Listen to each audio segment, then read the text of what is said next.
గరుడ పురాణంలో సదాచారాల గురించి చెప్తున్నారు. ఆచారాలు మంచిగా ఎలా ఉంటాయి లేకపోతే ఎలా ఉంచుకోవాలనేది చెప్తున్నారు. సదాచారం అంటే ఏంటంట, మంచి ఆచారం అంట. ఆచారం అంటే మనం ఎలా నడుచుకుంటామో దానివల్లనే కదా. మనం మంచి అలవాట్లు చేసుకున్నామంటే మన ఆరోగ్యం కానీ మన సాంప్రదాయం కానీ అంత శుభ్రంగా ఉంటుంది కదా. అందుకని ఏమంటున్నారు, మన ఆచారాలు నేర్చుకోవాలని చెప్తూ ఉంటారు కదా.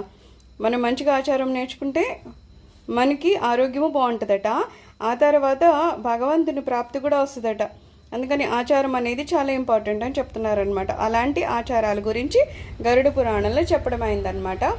ఒక్కొక్క మాసంలో ఒక్కొక్క పురాణం చదువుతూ ఉంటారు కదా. కార్తీక మాసం ఉందంటే శివపురాణం చదువుతూ ఉంటారు. అలాగా మనకి చతుర్మాసాలు ఉన్నాయంటే అందులో విష్ణు పురాణం, విష్ణువుకి సంబంధించిన పురాణాలు చదువుతాం. ఏకాదశి రోజు ఏకాదశి పురాణం చదువుతాం. అలాగా దేనికి ప్రతిదానికి కొన్ని రోజులు ఉంటాయి. ఆ పర్వదినాల్లో మనం పురాణాలు చదవాలి. అలాగా గరుడ పురాణం అంట జ్యేష్ఠ మాసంలో కొన్ని అపూర్వమైన పర్వదినాలు ఉన్నాయంట. ఆ రోజుల్లో ఆ గరుడ పురాణంలో కొన్ని భాగాలు వినాలట. అలా వింటే ఏ లాభాలు వస్తాయనేది కూడా తెలుసుకోవాలంటున్నారు. చెవులే కదా మనకి చాలా ఇంపార్టెంట్. ఇంద్రియాలన్నీ ఉంటాయి, అన్నిటికీ మనం తినడానికి, తాగడానికి, చూడడానికి, వినడానికి అన్నిటికీ నేర్చుకుంటాం. కానీ మరి ఎందుకంటే చెవులు అంత ఇంపార్టెంట్ అంటే చెవులతో ఏది వింటామో అదే కదా మనసుకు చేరుకుంటూ ఉంటుంది. అందుకని ఏమంటున్నారు, చెవులు అనేవి మనకి అద్భుతమైనవంట. ఎప్పుడైతే మనం చెవులతో వింటామో ఒకటి మంచిదని మనం తెలుసుకున్నాం అనుకుందాం. అప్పుడు ఏదో ఎవరో చెప్పారు, కొత్త రకమైన ఏదో ఒక పండు ఉన్నది, అది మనకి ఇప్పటివరకు తెలియని పండు. దాని గురించి ఎవరైనా చెప్పారనుకో, దాంట్లో విషం ఉంటుంది ముట్టుకోకని. కానీ మనం ఏం చేస్తాం, మన కళ్ళతో దాన్ని చూసి అమ్మో ఇది విషపూరితమైందంట అని మనం దాని జోలికి పోము. అదే ఎవరైనా చెప్పారు, ఈ కొత్త పండు ఇది చాలా మంచిదట, అమృతుల్యమైంది, ఇది తింటే ఆరోగ్యానికి మంచిదనగానే మనం చూసే పద్ధతి మారిపోతుంది. ఓహో ఇది చాలా మంచిదంట అంటాం. అంటే ఫస్ట్ మనం చెవులతో ఏది గ్రహిస్తామో దాన్ని బట్టే మనం చూసే పద్ధతి కూడా మారిపోతుందంట. దీనికి గరుడ పురాణం అని ఎందుకు పేరు వచ్చింది అంటే వాసుదేవుడు గరుత్మంతుడు చెప్పారు కాబట్టి ఈ పురాణానికి గరుడ పురాణం అని వచ్చింది. అయితే ఏమంటున్నారు, ధర్మాచరణం గురించి మనం తెలుసుకోవాలట. ఆచారాలు ఎప్పుడైతే బాగుంటాయో, ఎప్పుడైతే మనం సరిగ్గా నడుచుకుంటామో దాని ఫలితాలు కూడా సరిగ్గా ఉంటాయి కదా, సక్రమంగా ఉంటాయి. అలాగ మన పెద్దలు కొన్ని మంచివి అన్నీ మనకు అలవాట్లుగా చేసేసారు, అవి ఆచారం అంటాము. ఆ మంచి అలవాట్లు కనుక మనం ఫాలో అయ్యి వాటినే కనుక మనం గ్రహించుకుంటూ పోతూ ఉంటే అప్పుడు ఏమంటున్నారు, దాని ఫలితాలు కూడా మనకి మంచి వస్తాయంట. అందుకని దానికి సదాచారం అని పేరట. ఎప్పుడు పెద్దలు పెట్టారు అంటే ఇలా చేయండి అలా చేయండి అన్నారంటే దాని వెనుక ఏది ఉందో రహస్యం మనకు తెలియకపోయినా సరే మనం అలాగా గుడ్డిగా అయినా సరే నమ్ముకుంటూ అలా వెళ్ళిపోతే ఆ తర్వాత ఎప్పుడో ఎవరో శాస్త్రజ్ఞులో ఇంకోళ్ళో శాస్త్రాల్లోంచి బయటకు తీసి మనకు చెప్తారు దీనివల్ల ఇది జరుగుతుందంట అందుకని అని. ఇంతకు ముందు చూడండి, మామూలుగా పసుపు రాసేసుకోవాలని చెప్తారు, మనకి అప్పటికి ఎందుకో ఏంటో తెలియదు పసుపు రాసుకోవాలంట అని చెప్పేసి అందరూ సబ్బులు అవి వాడకపోయినా సరే పసుపు అది వాడేవాళ్ళు. ఆ తర్వాత చాలా కాలం తర్వాత ఇప్పుడు మళ్ళీ మనకు చెప్తారనమాట, సబ్బుల్లోనే కెమికల్స్ అయి ఉంటాయి, అది మంచిది కాదు, కానీ పసుపే వాడితే అది యాంటీబయాటిక్ చాలా మంచిదని. అలాగే గుమ్మాలకి రాయండి అంటారు. ఇలా మనం చెప్పుకుంటూ పోతే అసలు ఎందుకు బొట్టు పెట్టుకుంటాం, ఎందుకు కాటుకు పెట్టుకుంటాం, ఎందుకు గాజులు వేసుకుంటాము, ఆడవాళ్ళే ఎందుకు మట్లు పెట్టుకుంటారు, ఇలా ప్రతి దానికి ఒక అర్థం ఉంది వెనకట్ల. అందుకని ఏంటి, ఆచారాలను పాటిస్తే ఏమవుతుందట, అవి మనకి లాభాలనే కలిగిస్తుందట. అందుకని తెలిసినా తిరిగిపోయినా సరే ఒకటి మంచి ఆచారం ఉంది ఎప్పటి నుంచో వస్తుందంటే అది అతి తెలివికపోయి మాకు ఇది తెలియదు కాబట్టి మేము వేసుకోమని అనడం కాకుండా మనం దాన్ని కనుక ఫాలో అవుతూ ఉంటే ఎప్పుడో కాస్త తెలివైన వాళ్ళు జ్ఞానవంతులు మనకి భగవంతుని కృప ఉంటే గురువులో మన జీవితంలోకి వచ్చి వాళ్ళు చెప్తారనమాట, నువ్వు ఇంతకాలం చేసావు కదా ఎందుకు చేసావో తెలుసా అని వాళ్ళు చెప్తే అప్పుడు మనకు అర్థమవుతుంది. అంతేగాని బొట్టు ఎందుకు పెట్టుకుంటాం తెలియట్లేదు కాబట్టి బొట్లు పెట్టుకోము అంటే అది ఏమవుతుంది, తర్వాత నష్టానికి వస్తుంది.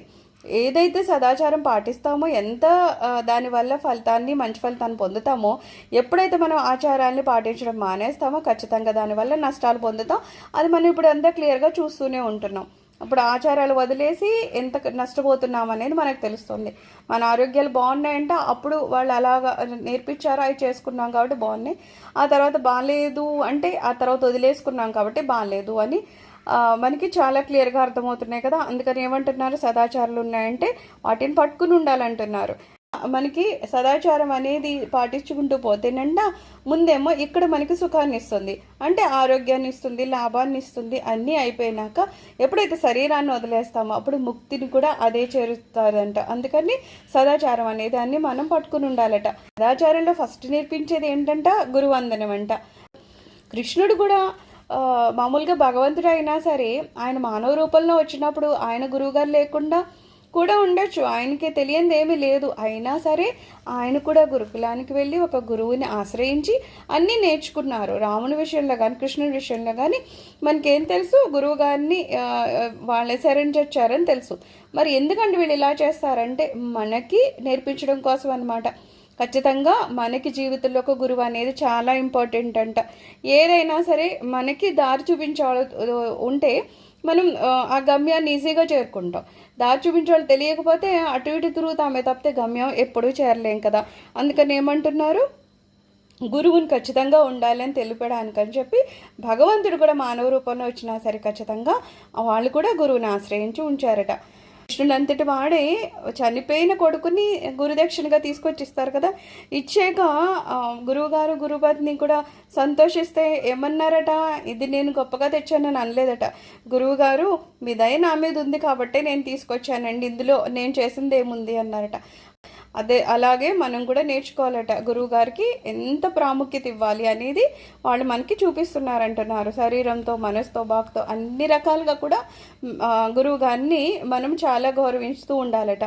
జ్యేష్ఠ మాసం ఆరంభమైంది అన్నప్పుడంట ముందు నారాయణ నారాయణ నారాయణ అని చెప్పి మనం 3 సార్లు స్మరణ చేయాలట. మనం పురాణాలని చెప్పుకుంటున్నాము, లేకపోతే అందులో చెప్పిన శాస్త్రాలని నమ్ముతున్నాము, అదే మార్గంలో నడవడానికి ప్రయత్నాలు చేస్తున్నాం కదా.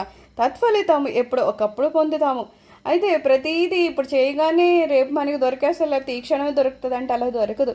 కానీ ఖచ్చితంగా ఒకసారి నారాయణ అన్నామంటే దాని ఫలితం ఏదో రోజు మనకి దొరుకుతుంది. ఒకసారి మనం అనుకుంటాం కదా, అయ్యో అనుకోలేదు కానీ ఇంత మంచి జరిగింది జీవితంలో అనుకుంటాం. ఎందుకంటే అప్పటికప్పుడు చేసింది కాదు, ఎప్పుడో మనం చేసిన మంచి పని అవని, మంచి భగవన్ నామస్మరణ అవని, సదాచారం లో మనం పాటించడం, దాని ఫలితము ఏదో రోజు మనము పొందుతూ ఉంటాం అనమాట. సో పొందము అనే ప్రసక్తే లేదు. కాబట్టి ఎప్పుడు ఏమంటారు, మంచి పని చేసుకుంటూనే వెళ్ళంటారు. కర్మఫలాలను ఎలాగూ మనం అనుభవిస్తూ ఉండాలి కాబట్టి.